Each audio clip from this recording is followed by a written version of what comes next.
Hello, strategists. Welcome back to another fantastic chapter of Dwarf Fortress. For today's class in the College of Dwarfology, we're going to discuss how the fishing system can make your entire base damn near self-sufficient. Coupled with farming, admittedly, but that's really all you need. Before we go ahead, though, I would like to address the fact that this series, in particular, the College of Dwarfology, is not like a sensible base, per se. The base design individually is not necessarily what I would suggest you use in your base, so much as it is stuff that I quickly do to address the topics that I'm trying to address, if that makes sense. This isn't a guide where I expect you to do what I do exactly as I do it, because you're likely to, like, my dwarves don't have beds or anything still. Just a heads up before we go into this. All right, so what I have done is I have already set up a self-sustaining system whereby I could have near limitless amounts of booze, food, and crafts. All I have are the initial 7 dwarves, and I built a few structures. I have not done anything in that regard. And this is based upon the physics of fishing, particularly as it works with streams and or freshwater lakes. Saltwater, I think, would still work for the fishing aspect, just you might not be able to have it for a source of water. Now, there are a couple of physics that apply to how this works. Before I go in, to point out where my dwarf is fishing has a roof on it and a wall all around it, and in the middle there is a floor grate. This is important because while there are, in fact, I believe I saw fish swimming earlier, while there are, in fact, actually no, they've left the map. While there can be aquatic animals swimming in the water, that is not what your dwarves are actually fishing. What I think we do have some around here somewhere. We have sturgeon and longnose gar on this map. There they are. They're way up at the top. I knew I saw them around here somewhere. Sturgeon and longnose gar. Your dwarves don't actually fish those fish. A lot of people kind of understand this, or they just blindly accept the fact that your dwarves will fish from murky pools. But it is a major key aspect to understand that the fish your dwarves fish is literally nonsense animals they pull out of thin air. What the dwarves require to actually fish is the ability to stand on land and diagonally, down from their position, look at water. As stupid as that sounds, and as many jokes as you can find on the wiki, that's what they do. They stand on shore and they stare at water, and they make the fish. When you make a fishing zone, and this is going to be key for how the thing up there works, you'll notice that while I have grabbed 1 thing of land and 3 things of water, I have 1 fishing zone. In other words, I have 1 zone that a dwarf can go to fish from. Yeah, I'm going to remove that zone. And if we look at the one I did up here, we see it lists 8 zones. The amount of zones isn't important, just so that we can hammer in the idea that really all they need to do is look at the water. It doesn't matter the source. It doesn't really matter how many squares of water. In this case, they have 8 because I have built out floor over it, and they're looking out over 1 square of water. There's 8 surrounding it. That 1 square of water is right at the edge of the river, so it's not in the middle. If you wanted to say, oh, well, it's touching 8 squares of water. Nope, I'm afraid not. At most, you get 6 squares of water down here. It is literally the amount of squares they can stand on, and they look at water. This works in our favor, the ability to look in water without having to actually fish, physical fish, because you can build a floor grate. Now, physical creatures, and I say creatures for some reason that items are excluded from this, physical items and creatures cannot go through grates under normal conditions. There are glitches that can happen where water pressure can sometimes push things through, some weird nonsense. That doesn't apply here. Creatures cannot go through this. This dwarf cannot normally go through this floor grate. The fish below cannot, under most normal operational conditions, cannot get through this floor grate. But because the dwarf can see the water through the floor grate, the dwarf can fish. We have already set up to where the dwarf has started fishing, and the dwarf has been grabbing turtles, trouts, shad, salmon, char, I think it's pronounced. Not the sturgeon and the other type of fish that we see here. Not the long-nosed gar, not the sturgeon. What you fish and the fish that are there, two different things. This means also that if there were a forgotten beast or something that would attack from the outside, it could not get in through this. It couldn't, because they cannot normally travel through a floor grate. And this leads to the second mechanic of the game that is important to note. You can only destroy something if it is on the same Z level as you are. This includes all building destroyers in the game. You cannot destroy something if it exists above you. You have to be on the same level of it, depending about 2 squares away. There's a glitch where if you get 1 square away, they can't destroy it, but that's neither here nor there. You can't destroy a floor grate from below. You can't destroy a floor hatch from below. BT dubs. If I had a floor hatch here and I locked it, invaders could not get through it. And you do not need an artifact floor hatch to stop invaders getting through it. So if you have an issue and you only have like a door as an entrance, just make it go up a Z level. Do a stairwell and put a floor hatch on that. First time you hear about an enemy, lock the floor hatch. They cannot destroy the floor hatch. You have to be on the same Z level. So because of this, where you can't destroy something up a Z level from you, and the fact that you can't physically get through a floor grate, this means that because I've surrounded this with a ceiling and walls, this is an impenetrable bastion of defense for your fisher. He's completely safe. The only thing that could kill him is if something was in the base itself. I accessed it via a tunnel from our base earlier, the farm from the previous video, and that is the only way to get to that fishing area, which means on the way to and from fishing, assuming your base isn't invaded, your fisher is completely safe. While he is fishing, he is completely safe. He can't see anyone outside, so he will never be spooked. Unless your river freezes, your fishing system is now a 24/7 uninterruptible fishing system and is completely safe. There are a few catches to this. One, this works best on a freshwater lake. I don't know why I keep saying freshwater. This works better on a source of water that touches the edges of your map. If you do this over a pond, at some point you will get the alert where it says there's nothing left to catch in the swamps. I thought I had a pond over here somewhere. You will at some point get the alert where it says there's nothing left to catch in the swamp. Doesn't apply when there is flow being updated through the system. It just constantly refills itself one way or another. So unlimited food. The second catch to this is if the water freezes. This is the one thing that can destroy something from below, is if the water freezes. As this is not a construction, it is a building, it is a floor grate, the freezing water will disassemble the floor grate above it. Your dwarves will grab the floor grate and then bring it to a stockpile, and then when the water thaws, you have to reinstall the floor grate. So there is that. Freezing is your one big weakness, and for this to work effectively, you want to be over a stream, a lake, and I believe this works over a brook too. That's the way you want to be doing this. Now, I've made a bold claim. Unlimited food. What about storage space? What about the flow of your dwarves getting things from place to place? Ultimately, that doesn't exist. It really doesn't. This right now looks lined because I put a stockpile there. That is what this is. This is a food stockpile. In this food stockpile, I have allowed unprepared fish, and only unprepared fish. I don't want anything else here. What this does is this is the easiest quantum stockpile in the game, which is another mechanic, which is kind of like a gap between rules. So stockpiles put out requests. Everything in this game is slightly backwards. I'm not going to go into it too much right now until I get to the seed aspect of the farms, but stockpiles put out the request. The stockpile says, I have 7 openings, fill me.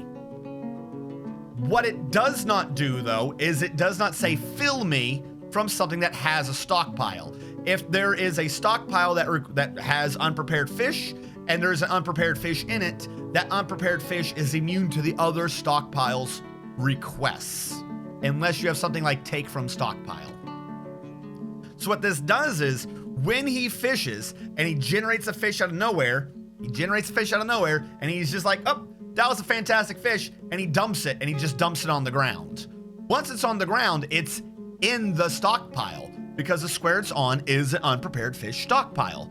If something else was to do a request for unprepared fish, it wouldn't claim that particular fish, because it's already in a stockpile. Even if he dumps 90 unprepared fish in that one square, which he's likely to do, they tend to favor the upper left, in my opinion, for some reason, which he's likely to do, every single one of those fish, even though you should normally get only one fish or item per square, will be stocked in that one square, and the game will treat it as if it's in the stockpile. So he won't bog anything down. You're not waiting for people to move things around. He right here can just generate as much fish as he wants. After that, it's about the throughput of how you get it into your base. But right here, he's golden. You don't have to micro him at all, which is kind of a problem by itself. What you will need to do later on is actually turn him off of fishing. As he becomes more proficient at fishing, especially towards legendary levels, and especially if your river never freezes, he will generate so much fish and shells and everything else that he will actually become a nuisance, and you'll have too much on your map. You will have an issue with excess. Now, as we go on, right next to it, normally I would have them together, where I would just have 3 more squares right here, and this would be the fishery, and then I would have a stairwell. But I decided to put the fishery down below, just so it'd be easier to show off as I bring this around to the farming system that we addressed last time. So I put the fishery down below. The fishery constantly generates the prepare a raw fish thing, where he will just walk over and grab a fish from here and then walk back. If you have it right next to it, he has to go like 2 squares. He doesn't have to go that far at all. Normally he'd be here, he'd go 1, he'd go maybe up diagonally to grab the fish. He'd have to go 2 squares. I've added in 1, 2, 3 squares. I made him take 1 extra square. Oh no. There's a slight thing to be aware of for this, and that's when you build the fishery. Third mechanic for this stream is knowing how your buildings work. Build workshop fishery. When you're placing a building down, it shows it to you in green squares. Those light green squares are where dwarves can walk. Dark green squares are where you cannot walk. So if you can swing it, try to make it in such a way that the fishery is to the left of the actual fishing area, because all of the squares are open, and whatever square the dude's fishing in is only likely to be 2 squares away. Because like I said, they seem to prefer to left, in my opinion. I could be crazy. If you have to do it where the river is to the north, then be aware that you'll have 2 squares blocked. So if the dude is fishing on the left, if the dude ends up fishing on the left side, what your dude will be doing is going 1, 2, and then 3. Assuming it's the lower left. Like you're adding in extra squares of movement, just like I did by putting it down a Z level. This is why I prefer to have it on the same thing. If it's on the left side, you're already probably having the extra movement, but there's a way to force them to be on the right, so maybe not. But try not to have your fishery directly to the south. I say try, it's not that big of a difference. It's just 50% extra travel distance. 2 versus 3 squares, not that big, but it's a thing to be aware of. Now the fishery will prep all the fish that comes out of it, including the turtles, the shads, so on and so forth. Now, if we go and look at the building, we see that as he prepared the turtles, claims whatever, they generate shells. And this is where fishing now generates you all the money in the world. I should have, for this video, just built a craft store shop right here. Just right here. A craft store shop who does nothing but generate shell crafts 24/7. off of one fisher, particularly as it gets to legendary. You have one guy doing nothing but fishing, another dwarf who does nothing but prepare the fish, and then a third dwarf who's a bone carver to do the shell crafts. With 3 dwarves, you've generated unlimited food and unlimited money for your base. The shell part is where this becomes an issue. Shells normally take up a refuse spot and take up a slot in a refuse stockpile.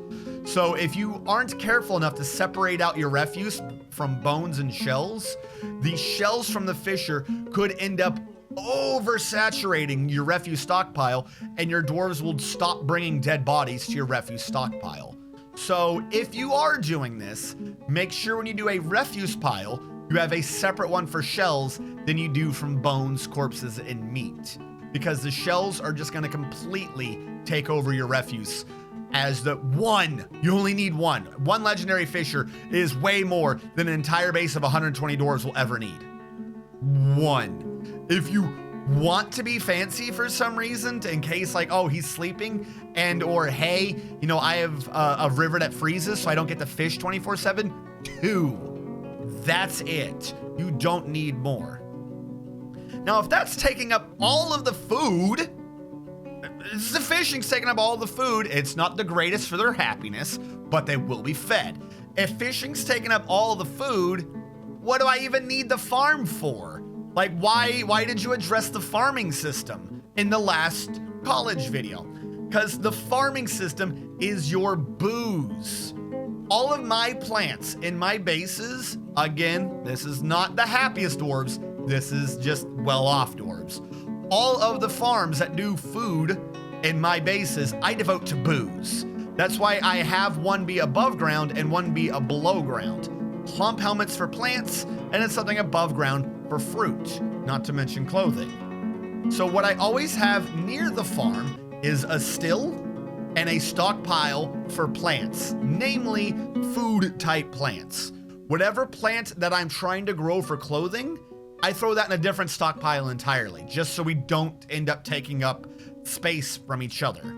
So we have all these farms, and I have a stockpile right here for all the plants, so that the still can turn those plants into booze. Right next to the still on the other side is a furniture stockpile that I have devoted towards, and I type in large pots / food storage. So you have the empty pots get stored over here, plants get stored over there, he mixes them together, bada bing, bada boom, you have all your booze. Now what are we up to? 5 dwarves, 1 to fish, 1 to prep the fish. Sorry, 6 dwarves. 1 to take the shells if you get any, turn it into things. 1 guy to farm, and then 1 guy to turn the plants into booze. We're at 5 dwarves, and we have all of the food and all of the booze that your base is going to need. When you get a manager or whatever, you can try to micromanage it so you can have it automated. The farming system is slightly harder to pull off than the fishing system because the fish just does itself. But this is all you really need, because unlike cooking, when you brew alcohol, you get a seed. When you cook let's say it's a plump helmet, if you cook a plump helmet, it's gone. If you brew with a plump helmet, you get the seed back so you can brew back that plump helmet seed. This is, between these two, the farmer's workshop and the still, is how you generate all the seeds you need for the farm, so that you have the booze to generate the seeds, to do the farm, to do the booze, so on and so forth. It does itself. These 2 areas right here that I've done, if this was in a regularly properly designed base, would have made my base self-sustaining. I could lock off the base right now and the dwarves would never run out of food or booze. They do not need to get shit from outside anymore. Other than wood, if you need wood for some reason. For beds, that's like the only thing I can think of. And that's really it. Now, before we close off, and I will address this last mechanic in other videos as it comes up, but it's important to know how the booze system of this is going to work. There's a weird oddity with dwarves claiming items. You could consider it a bug. You could consider it a mechanism of the game. But there's a weird oddity that involves how dwarves do their jobs that can cause you to have issues when farming. And that is, let's say this works really well, right? You are doing up all the booze, and you're doing up all the rope reeds, and you're doing up all the fruit, and this stockpile is filled. You have more plants than you ever need, and you've got thousands of booze already. So you have a stockpile of plants. At some point, a dwarf is going to decide to eat a plant rather than a fish. You're just not going to be able to stop him. He's going to eat that plant, nom nom nom. He's going to drag it back to wherever you got your tavern. He's going to eat the plant, and he's going to generate a seed. And he's going to be across the map, generally, because this kind of needed to be next to water, for instance. But usually, he's not going to be right there by the farm. So he's going to be way over here, and there's going to be a seed. There's going to be a seed in the corner, and that seed is going to go, hey, I'm a seed. I should go to the seed place. And the seed place is going to be screaming. The food stockpile for seeds, which by the way, both of these I'm about to do are literally just filled with seeds, are going to be screaming, fill me, please, please fill me with your seeds.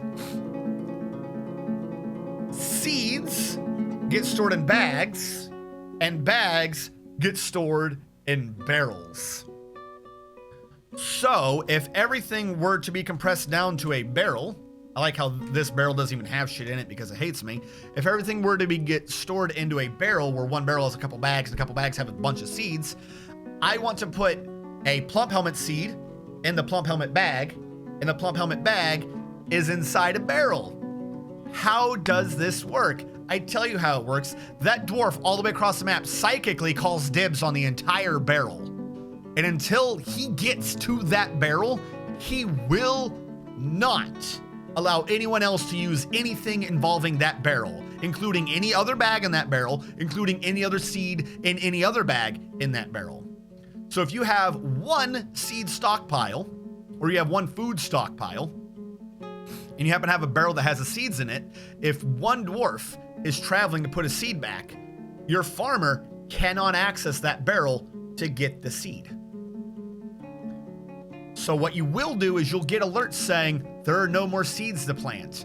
And it'll confuse you because you look into stockpiles. I don't have a bookkeeper right now, so I'm not going to get legit numbers. If you look in your stockpile, you'll look under seeds and you'll be like, well, what are they talking about? I got over 30 seeds. What does it mean I don't have the seeds? And you'll look at it and they'll say you have the right seed. It's because you have a dwarf all the way across the map trying to put a seed up. And that's preventing your farmer from using the seed.